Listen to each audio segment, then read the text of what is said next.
শুরু করছি রায়ান মার্টিনের সেকেন্ড সামেটিভ এভলিউশনের স্কুল নাম্বার 3 এর question.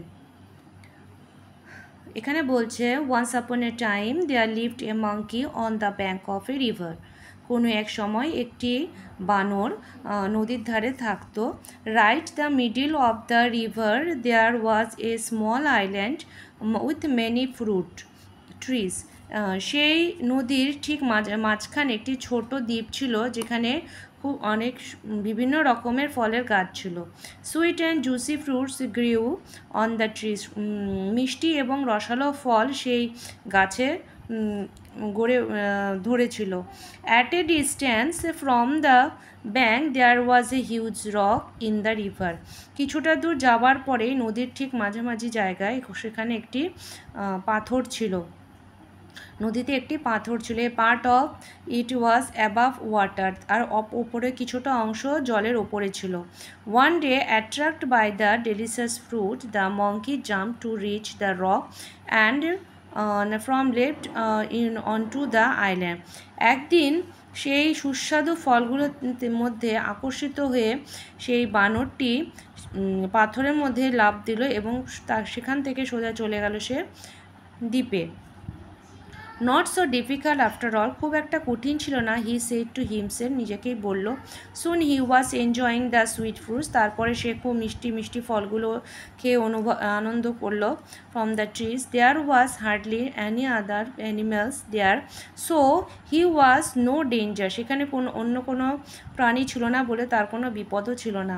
Haynes the monkey decided to visit the island every day, সেই জন্য সে বানরটি ঠিক করলো যে সেখানে সে প্রতিদিন সেই দ্বীপে বানরটি যাবে। এরপরে আমরা চলে আসছি এক্সারসাইজে। প্রথমে বলছে right true or false from the statement. Supporting স্টেটমেন্টও দিতে হবে। বলছে there were some other animals on the island, সেখানে অন্যান্য অ্যানিমেলও ছিল, এটা হবে ফলস। এর সাপোর্টিং স্টেটমেন্ট হবে there was hardly any other animals there, so he was in no danger, সেখানে অন্য কোনো প্রাণী না থাকায় তার কোনো বিপদ ছিল না। তারপরেরটি বলছে the monkey use the rock to jump to the island, এটা ছিল ট্রু, কেননা এর সাপোর্টিং সেন্টেন্সটা হবে one day attract by the delicious fruit the monkey jump to reach the rock and from there leapt on to the island. হলো। এরপরে কোশ্চেনে বলছে what kind of fruits there were on the island, সে আইল্যান্ডে কীরকম টাইপের ফল ছিল, এখানে অ্যান্সার হবে sweets and juicy fruits grew on the trees. তারপরটা বলছে ওয়ার ওয়াজ দ্য রক, রকটি কোথায় ছিল, পাথরটি কোথায় ছিল, আমরা লিখবো এই যে এখান থেকে। At a distance from the bank there was a huge rock in the river. এরপরে কোশ্চেনটি বলছে why did the monkey decided to visit the island everyday, বানরটি কেন ঠিক করলো যে প্রতিদিন সে দ্বীপে যাবে, সেটার অ্যান্সার হবে এই জায়গাটা। হলো। There was hardly any other animals there, সেখানে কোনো অ্যানিমেল ছিল না। So he was no danger, hence the monkey decided to visit the island everyday, যেহেতু ওখানে কোনো আলাদা অন্য কোনো অ্যানিমেল ছিল না, সেই জন্য সেই বানরটি ঠিক করেছিল যে প্রতিদিন সে দ্বীপে যাবে। এরপরে আসছি, বলছে এখানে feel in the blank with words from the passage থেকে কিছু ওয়ার্ড নিয়ে এখানে লিখতে বলছে। দ্য থিফ ড্যাশ, এখানে হবে jumped from the roof and vanished, চোরটি ছাদের থেকে ঝাঁপ দিল এবং উধাও হয়ে গেল। বি নাম্বার বলছে if you do not practice regularly mathematics will be difficult to you, তুমি যদি প্রতিদিন মানে অঙ্ক প্র্যাকটিস না করো তাহলে তোমার কাছে খুব কঠিন হয়ে যাবে। পরে গ্রামার অ্যান্ড ভোকাবুলারিতে আসছি।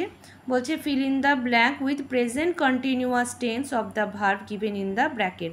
প্রেজেন্ট কন্টিনিউয়াস মানে যেটা বর্তমানে চলছে, মানে এখনও কাজটা করে যাচ্ছে, সেটা দিয়ে তোমাদেরকে লিখতে বলা হয়েছে। তাহলে এখানে হবে আলী অ্যান্ড সুদীপ ড্যাশ, এখানে দেখো এখানে আছে ওয়ার্ক লেট টুডে, এখানে হবে Ali and Sudip are working late today, যেহেতু দুজন বলা হয়েছিল সেই জন্য এখানে আর আমি নাম্বার বিতে বলছে শি, এখানে লেখা আছে লিসেন, তো লিসেন হলে হবে is listening to the music with attention. দেখো এখানে যেহেতু প্রেজেন্ট বলেছে সেই জন্য এখানে ইজ ইউজ হলো, আর ভার্বের সঙ্গে আইএনজি। এখানে দুজন বলেছে তাই এখানে আর ইউজ হলো। আমি এখানে ভুল করে প্রথমে ইজ লিখে ফেলেছিলাম, পরে আমি ঠিক করেছি।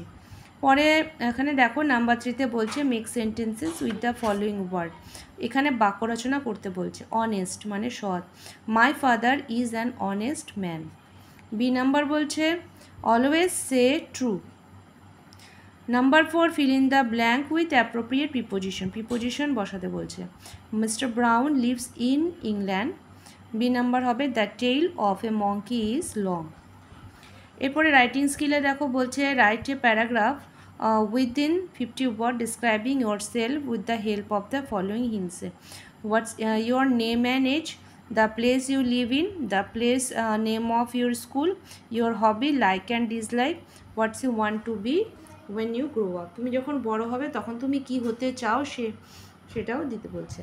এখন এখানে বলছে আমি ইয়োরসেলফ সম্পর্কে দিয়েছি ছোট্ট করে, লিখবো এখানে মাই নেম ইজ অদ্রিকা, আমার নাম Adrika, I am 11 years age, আমার বয়স 11 বছর, আই লিভ ইন উত্তর দিনাজপুর, আমি উত্তর দিনাজপুরে থাকি, my school name is Chopra girls high school, আমার স্কুলের নাম Chopra girls high school, my hobby is drawing picture, আমার শখ হলো ছবি আঁকা, I like to read books and I don't like to play, আমি বই পড়তে ভালোবাসি এবং আমি খেলা করতে ভালোবাসি না, I want to be a doctor, আমি বড় হয়ে ডাক্তার হতে চাই।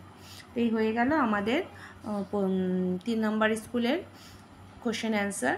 যদি তোমাদের ভালো লাগে থাকে আর যদি কোনো উপকারে হয় অবশ্যই তোমরা এই ভিডিওটি শেয়ার করো। আজ পর্যন্ত রাখছি, যারা এখনও সাবস্ক্রাইব করোনি তারা প্লিজ সাবস্ক্রাইব করে দিও।